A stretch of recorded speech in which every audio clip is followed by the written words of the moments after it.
Hey folks, this is Jake Davis with an on-the-fly review for you. And today I'm talking about Blacklight, released last weekend, directed by Mark Williams, who previously directed Honest Thief from a few years ago, which I actually enjoyed. I didn't get any good notices, but I thought it was decent enough. And he also wrote last year's Cop Shop, directed by Joe Carnahan, who's one of the 6 writers on that thing. But I really enjoyed that movie. That was great.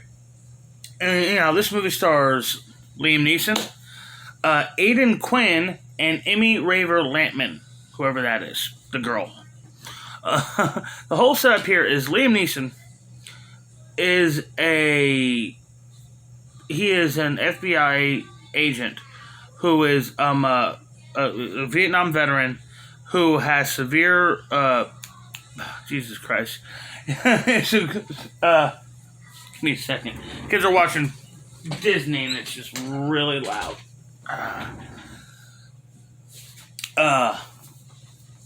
He has severe OCD and severe paranoia. Even though this is kind of debilitating in his day-to-day personal life, it makes him, this kind of focus makes him really, really good at his job.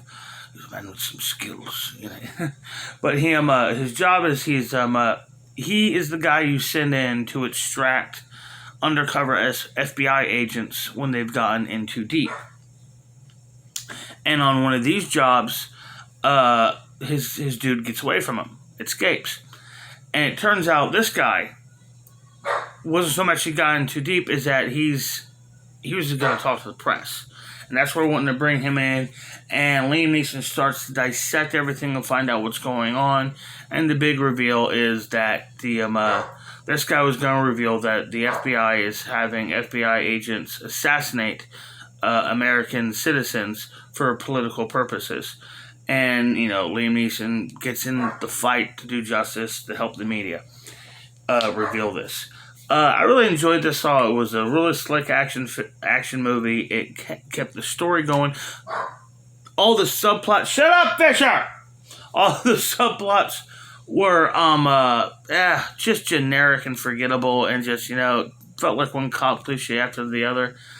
But I did enjoy the movie. I had a lot of fun watching this movie, but I do got to address some certain problems with it. First off, let's talk about the girl. Emmy. She wasn't bad in it, and she wasn't unattractive, but that hair was totally distracting. You don't want to end up like be thought of as an hair actor. Just ask Stephen Lang. It doesn't end in respect, and he's a great actor.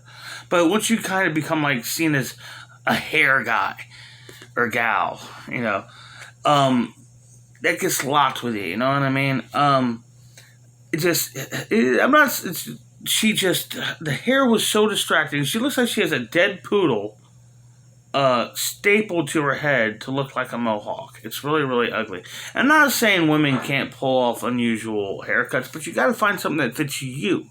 You know what I'm saying? Natalie Dormer had the half the side shave thing in Hunger Games. She looked great. Mary Elizabeth Winstead, all kind of wacky different hair colors in Scott Pilgrim. Lupita Nyong'o, Natalie Portman, Sigourney Weaver, and Demi Moore have all pulled off being fucking bald. Women can pull off stuff. Janelle Monáe can have a poodle haircut and dress like a man, but she can just pull it off. It was a massive distraction for this girl to me, with literally every scene she was in. And she's like the second lead, so that was a problem. I really enjoyed Aidan Quinn as the villain. He doesn't get to play villains often. Actually, I don't see him... He doesn't pop up in movies often. I think the last movie I saw him in was fucking Songcatcher, and that was 20 years ago. But yeah, he's good at playing villains. He was really good in this fucking cold motherfucker. And he was really good in the action comedy from the 80s with Richard Dreyfuss. What was it called? Stakeout. Not a good movie. But he was really good in it. And I really liked him in this. And then there's the the elephant in the room. It's the cynic in me, but I gotta point it out.